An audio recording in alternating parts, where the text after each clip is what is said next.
From JBS Studios in Greater New York, this is the JBS News Update with Teisha Bader. I'm Teisha Bader with the JBS News Update for Tuesday, September the 10th, 2024.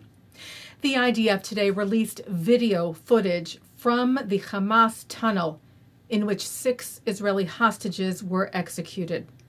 IDF spokesperson Rear Admiral Daniel Hagari went to the tunnel shaft and down into the tunnel, located under the Tel Sultan neighborhood in Gaza, to show where Hirsch, Eden, Carmel, Ori, Alex, and Almog were held in brutal conditions, he wrote, and murdered by Hamas. The tunnel shaft was in a children's room, in a house. Those are the walls of this children's room, with Snow White and Mickey Mouse on the wall, and a tunnel shaft where hostages were murdered downstairs, 20 meters below the ground. The shaft goes down about 20 meters into the ground, using 4 separate ladders. There, it connects to a narrow tunnel with no rooms that is so low you can't stand up straight in it. The tunnel is about 120 meters long and ends in a blocked iron door. This short blocked part of the tunnel is where the hostages were held and murdered. We know that between 2 to 6 terrorists were here with the hostages. We are gathering all the stuff here for forensics. They were heroes, and they were here in this tunnel for weeks or days, we will find out. But they were here in this tunnel in horrific conditions, where there is no air to breathe, where you cannot stand. And they survived, but they were murdered by terrorists. And they're still hostages, 101. Some of them are alive in the same conditions in tunnels like this in Gaza.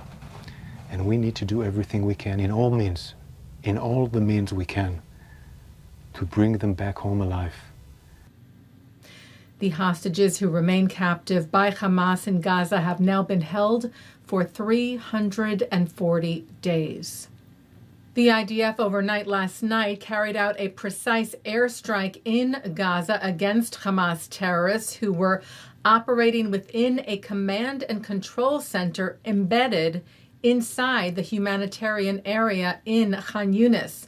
Among the terrorists killed, the head of Hamas's aerial unit in Gaza. The IDF said these terrorists were directly involved in the execution of the October 7th massacre and continue to attack IDF forces and the State of Israel. Hamas claimed that the airstrike killed 40 people, which the IDF disputed, saying that the numbers published by the Hamas-run Government Information Office in Gaza, which has consistently broadcast lies and false information throughout the war, does not align with the information held by the IDF, the precise munitions used, and the accuracy of the strike. Hamas later reduced that number to 19. As we have noted in the past, Hamas makes no distinction in its casualty numbers between terrorists and civilians. The IDF added that Hamas continues to embed its operatives and military infrastructure in the humanitarian area and systematically use Gazan civilians as a human shield for its terrorist activities. Rocket barrages and drone attacks continue today at northern Israel from terror group Hezbollah in Lebanon. Some were intercepted, others landed in open areas. There were no injuries reported. The IDF continues to respond to the attacks, and this morning it wrote it eliminated a Hezbollah commander in an IDF drone strike in Lebanon. Well, the IDF released its initial findings of an investigation it conducted of the death of Turkish-American activist Aysenur Ezgi Agi this past Friday in Samaria, the West Bank, which it said took place during a violent riot in which dozens of Palestinian suspects burned tires and hurled rocks toward security forces at the Beita Junction. The IDF inquiry found that it is highly likely, it wrote, that she, meaning Agi, was hit indirectly and unintentionally by IDF fire, which was not aimed at her, but aimed at the key instigator of the riot. The IDF expressed its deepest regret over her death. 3 Palestinians said to be planning to carry out a terror attack were arrested by Israeli security forces. One of the suspects was detained when Israel police stopped a suspicious-looking vehicle with 12 other Palestinians and questioned them on a busy highway in central Israel, later arresting the 2 other suspects at their homes in the West Bank, where they also confiscated weapons reportedly intended to be used in the imminent terror attack. The 3 were handed over to Israel's security agency for further questioning.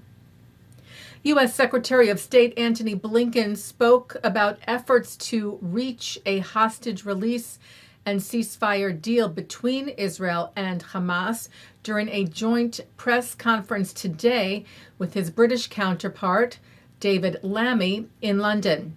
Blinken saying that more than 90% of the issues in the deal have been agreed upon by both sides, and that efforts were ongoing to try and close the remaining gaps.